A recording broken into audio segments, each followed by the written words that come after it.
দেখো বন্ধুরা, আমাদের গার্ডেনের তরমুজটা তুলেছিলাম।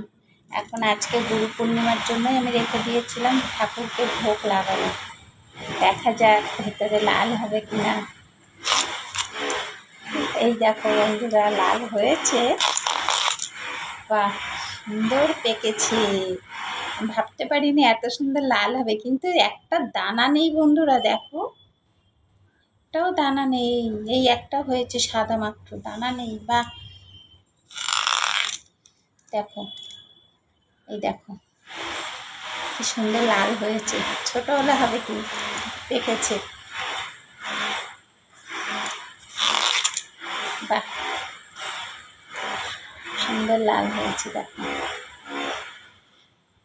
খুব ভালো লাগে বলো বন্ধুরা।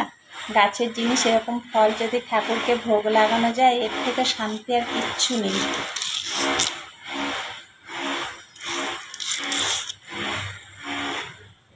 এবার আমি ফলগুলো কেটে নিই।